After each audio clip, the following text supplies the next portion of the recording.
வணக்கம் நண்பர்களே. UPSC civil services examination mains syllabus இதில் வரக்கூடிய ஒரு முக்கியமான டாப்பிக் தான் நம்ம இந்த வீடியோவில் டிஸ்கஸ் பண்ண போகிறோம். என்ன டாபிக் அப்படின்னு கேட்டிங்கன்னா, ஜென்ரல் ஸ்டடீஸ் ஃபஸ்ட்டு பேப்பரில் வர டாபிக் கம்யூனலிசம், தமிழில் வகுப்புவாதம் அல்லது மதவாதம்னு சொல்லுவாங்க. சரி, இப்போது கம்யூனலிசம் இந்த கான்செப்ட் என்ன, இது எதனால் உருவாகுது, இந்த ஃபேக்டர்ஸ் எல்லாம் என்ன, இதனால் ஏற்படக்கூடிய பிரச்சனைகள் என்ன, இதற்கான சொல்யூஷன் தீர்வு என்ன, இதை தான் நம்ம இந்த வீடியோவில் டிஸ்கஸ் பண்ண போகிறோம். இந்த வீடியோவில் டிஸ்கஸ் பண்ணுற பாயிண்ட்ஸ் அண்ட் நோட்ஸ் அடுத்து மெயின்ஸ் எக்ஸாமினேஷனில் நீங்கள் எழுதினாலே உங்களுக்கு நல்ல மார்க்ஸ் கிடைக்கும். ஜென்ரலாக மீடியாவில் கம்யூனலிசம் இதை மதவாதம்னு சொல்லுவாங்க. ஆனால் ஜென்ரலாக இது மதவாதம் அப்படின்றத வகுப்புவாதம் அப்படின்றது தான் சரியான ஒரு டேர்மாக இருக்கும். சரி, இப்போது இந்த வகுப்புவாதம் இது எதனால் உருவாகுது அப்படின்றத நம்ம பார்ப்போம். கம்யூனலிசம் இந்த டேர்ம் எடுத்துட்டிங்கன்னா அதுக்குள்ளே நீங்கள் உத்து பார்த்தீங்கன்னா கம்யூனிட்டின்ற ஒரு வார்த்தை இருக்கும். அப்போது கம்யூனிட்டின்ற வார்த்தையில் இருந்தால் கம்யூனலிசம்ன்ற வார்த்தை வருது. கம்யூனிட்டிங்கிறது என்னங்க, ஒரு சமூகம், குரூப் ஆஃப் பீப்புள். ஸோ இந்த குரூப் ஆஃப் பீப்புளுக்குள்ளே ஏற்படக்கூடிய ஒரு ஃபீலிங் இதுதான் கம்யூனலிசம். இந்த குரூப் ஆஃப் பீப்புள் என்ன நினைப்பாங்கன்னா, நாம் எல்லாம் ஒன்றுன்னு நினைப்பாங்க, ஒரு சென்ஸ் ஆஃப் ஒன்னஸ் வரும். சரியா? இது ஒரு ஸ்டேஜ் மேலே எப்படி மாறிட்டோம்னா, நாமெல்லாம் ஒன்று மற்றவங்கெல்லாம் வேற அப்படின்னு ஆகிடும். வி வர்சஸ் தே அப்படின்னு ஆகிடும். எப்போ இந்த ஸ்டேஜை ரீச் ஆகுதோ அது ஆபத்தானது. இதுதான் கம்யூனலிசம்னு நம்ம சொல்லுவோம், அதாவது வகுப்புவாதம். இந்த வகுப்புவாதம் ஏன் வருது அப்படின்னு பார்த்தீங்கன்னா, ஒரு சில ஐடென்டிட்டியை வச்சு வரும், ஒரு சில அடையாளங்களை வச்சு வரும். மெயினாக எந்த ஐடென்டிட்டியை வச்சு வருதுன்னு பார்த்தீங்கன்னா, ரிலீஜன், மதத்தை ஐடென்டிட்டியாக வச்சு வரலாம். ஜாதி, கேஸ்ட், இது ஐடென்டிட்டியாக வச்சு வரலாம். மூணாவது எத்னிசிட்டி, அதாவது கல்ச்சர் சார்ந்த ஒரு ஐடென்டிட்டியை வச்சு வரலாம். ஆனால் மெயினாக ரிலீஜனை வச்சு தான் இந்த கம்யூனலிசம் உருவாகும், வேர்ல்டு வைடு, இந்தியா மட்டும் கிடையாது. ஸோ இந்த காரணத்தால் தான் நம்ம எப்பெல்லாம் கம்யூனலிசமை பற்றி படிக்கிறோமோ ரிலீஜனை வச்சு தான் நம்ம அதை மெயினாக ஸ்டடி பண்ணுறோம். அகாடமிக் ஆகட்டும், இல்லை இது அரசியல் சார்ந்தும் ஆகட்டும். அப்போ நீங்கள் என்ன புரிஞ்சுங்க, ரிலீஜனை மெயினாக ஒரு அடையாளமாக வச்சு தான் இந்த கம்யூனலிசமை நம்மளால் நிறைய இடத்துல அப்சர்வ் பண்ண முடியும். சரி, இந்த வி வர்சஸ் தே ஃபீலிங் இருக்கு இல்லையா, நாமெல்லாம் ஒன்று மற்றவங்களாம் வேறு, இது எதனால் வருது? இது காரணம் ரிலீஜன், மதம் தானான்னு பார்த்தீங்கன்னா மதம் கிடையாது. அப்போ religion per se is not the reason for communalism. இன்னும் நான் சிம்பிளாக சொல்கிறேன், என்னுடைய மதம் தான் பெட்டர், மற்ற மதம்லாம் ஃபஸ்ட்டு, என்னுடைய காட்ஸ் தான் சுப்பீரியர், மற்ற காட்ஸ் எல்லாம் இன்ஃபீரியர், நான் ஃபாலோ பண்ணுற ரிச்சுவல்ஸ், ப்ராக்டிசஸ், பிரின்சிபல்ஸ் தான் பெட்டர், மற்றதெல்லாம் இன்ஃபீரியர். இப்படின்ற ஃபீலிங்கால் கம்யூனலிசம் வராது. அதாவது ரிலீஜன் தான் இது காரணம் கிடையாது. ரிலீஜனை தாண்டி மற்ற சில செக்யூலர் ரீசன்ஸ் இருக்குது, இதை வச்சு தான் கம்யூனலிசம் வரும். இது எப்படி வருதுன்னு பார்த்தீங்கன்னா, ஒரு குரூப் இருக்காங்க அப்படின்னா அந்த மக்கள் என்ன நினைப்பாங்கன்னா, நாம் ஃபாலோ பண்ணக்கூடிய மதத்தை சேர்ந்த மக்கள் நமக்கான செக்குலர் நீடெல்லாம் தனின்னு நினைப்பாங்க. அதாவது நம்முடைய எஜுகேஷன் நீடு தனி, நம்மளுடைய எம்ப்ளாய்மெண்ட் நீடு தனி, நம்மளுடைய கல்ச்சரல் நீடு தனி, நமக்கான பொலிட்டிக்கல் லீடர்ஷிப்பும் தனி அப்படின்னு நினைப்பாங்க.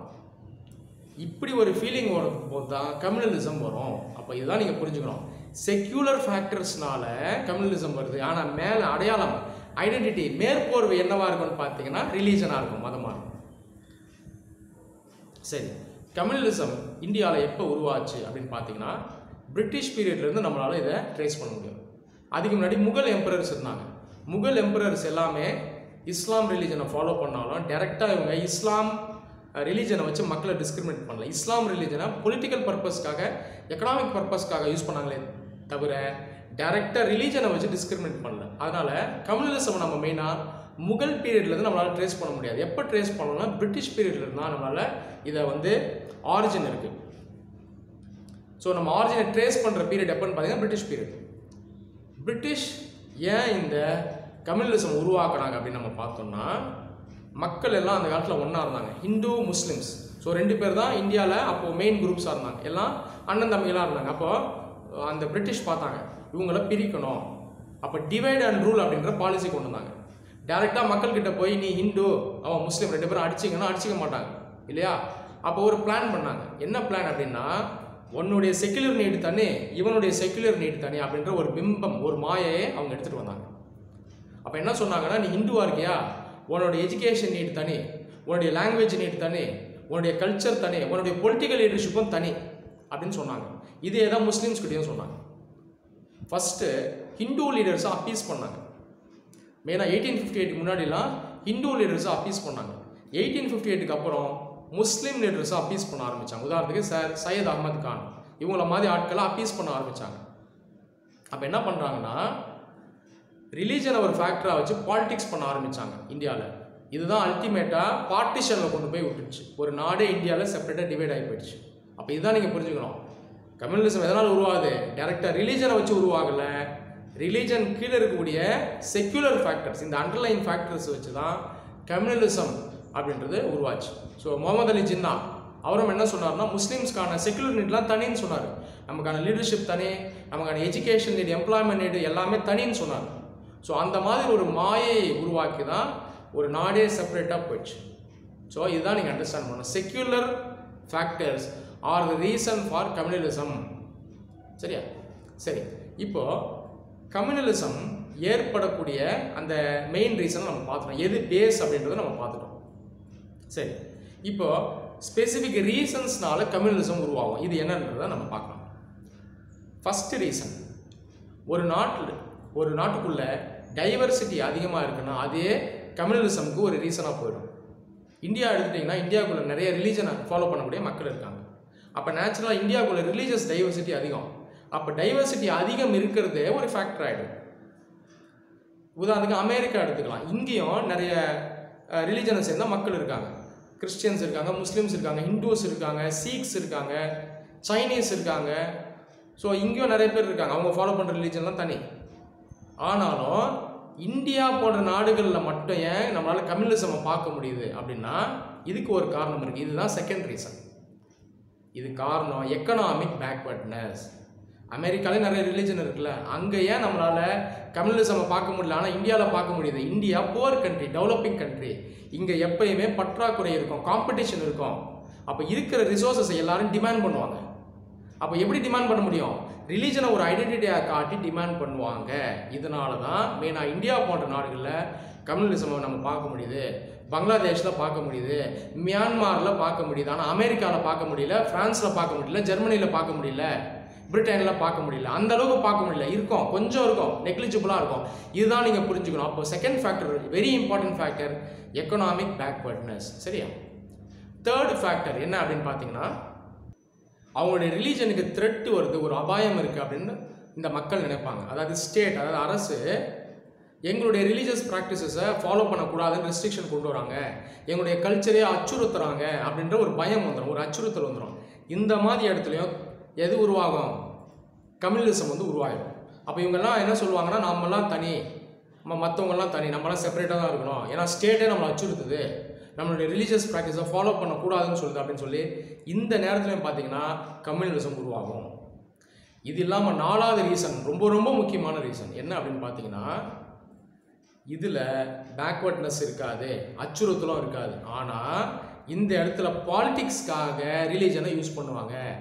பவரை கேப்சர் பண்ணுறதுக்கு, அத்தாரிட்டியை கேப்சர் பண்ணுறதுக்கு, ஆட்சியில் உட்கார்றதுக்கு ரிலீஜன் ஐடென்டிட்டியை யூஸ் பண்ணி ஒரு ஐடென்டிட்டியை உருவாக்குவாங்க. இதுவும் கம்யூனலிசமில் கொண்டு போய் விடுவோம். இதுதான் ரொம்ப ஆபத்தானது. இதுதான் நம்ம பிரிட்டிஷ் பீரியடில் பார்த்தோம். முகமது அலி ஜின்னா என்ன சொன்னார்னா இஸ்லாம் ரிலீஜன் ஐடென்டிட்டியாக யூஸ் பண்ணி பவரை கேப்சர் பண்ணணும்னு நினச்சாரு, எங்களுக்கு செப்பரேட் லீடர்ஷிப் வேணும்னு கேட்டார். ஸோ இந்த ஃபோர்த் ரீசன் ரொம்ப ரொம்ப ஆபத்தானது.